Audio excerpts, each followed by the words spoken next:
Cet investissement ici, c'est l'avenir. Ce n'est pas seulement l'avenir de Chemours, c'est aussi l'avenir de l'industrie et l'avenir de l'énergie propre autour de l'hydrogène. Chemours s'est implanté ici depuis des dizaines d'années, mais ce nouvel investissement, 200 millions d'euros, non seulement va permettre d'atteindre un cap un peu symbolique, une centaine d'emplois, mais surtout on annonce certainement d'autres. Ici dans l'Oise, entre ce qui se fait avec Plastic Omnium, ce qui va se faire avec Chemours, on est en train de prendre un temps d'avance sur la question de l'hydrogène. Et pour la région, c'est clé, parce que je parle souvent dans la région du développement avec le canal Seine-Nord-Europe, qui commence par l'Oise, avec les 3 gigafactories de batteries pour l'industrie automobile, mais il y a aussi l'hydrogène. Et aujourd'hui, les études totalement indépendantes de la région montrent qu'on est la première région de France pour les investissements dans la transition climat.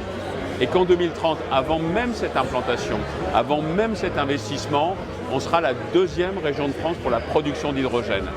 Bon, première place, 2e place, ce n'est pas les plus mauvaises places, mais je veux qu'on fasse la course en tête parce que derrière, ça sera synonyme à la fois de transformation de la région et surtout d'emploi et d'activité. Il y a aussi un autre symbole. On nous dit beaucoup que les entreprises sont intéressées pour s'implanter aux États-Unis. Là, c'est une entreprise américaine qui décide de s'implanter à nouveau ici plus fortement. Ça montre quand même que quand on bosse ensemble, l'État, la région, les collectivités locales, la commune, la communauté de communes ont réussi. Et alors c'est vrai qu'on a mis de l'argent aussi avec l'État pour permettre cette implantation, la communauté de communes aussi. C'est vrai qu'on les aide beaucoup, recrutement, formation, notamment Roche Emploi qui les aide beaucoup d'ores et déjà. Et puis on a un contrat d'implantation, c'est-à-dire qu'on a remplacé le parcours du combattant pour s'implanter, c'est l'image qu'on avait, par une forme de tapis rouge pour simplifier les choses. Et on est la seule région de France à faire ça, et ça a aussi pesé très lourd dans la balance pour l'implantation, c'est ce que m'ont dit les dirigeants de Chemours. C'est un investissement très important déjà par le montant de l'investissement, de l'ordre de 200 millions d'euros ou de dollars.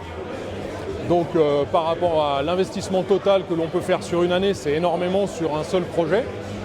Après, c'est lié à le produit Nafion, donc les membranes qui sont utilisées pour la production d'hydrogène. Et aujourd'hui, nous avons déjà une unité aux États-Unis.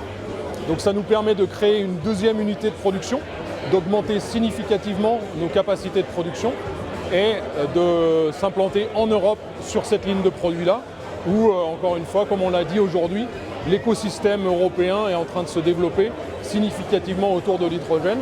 Donc d'être présent en Europe, pour nous, c'est un avantage important. Nous avons 3 sites de production en Europe, un très gros site aux Pays-Bas, un plus petit site en Belgique et ce site ici en France. Ici, le site il est sur une plateforme chimique qui ne nous appartient pas, mais qui a été fortement dévalorisé ces dernières années, avec beaucoup d'activités qui s'est arrêtées, des entreprises qui sont parties, des surfaces qui ont été démantelées. Et donc il y avait cette capacité-là, déjà de la place pour reconstruire. Après, encore une fois, dans une dynamique française et européenne autour de l'hydrogène, il y avait un très bon alignement. Donc c'est de l'ordre de 80 emplois directs employés Chemours à temps complet. Et on compte environ 50 emplois pour tout ce qui est service, c'est-à-dire nos sous-traitants qui vont travailler sur le site, les entreprises de maintenance ou les autres entreprises avec lesquelles nous travaillons. Et tout cela sans compter tous les emplois qui vont être créés pour la construction du site lui-même, bien entendu.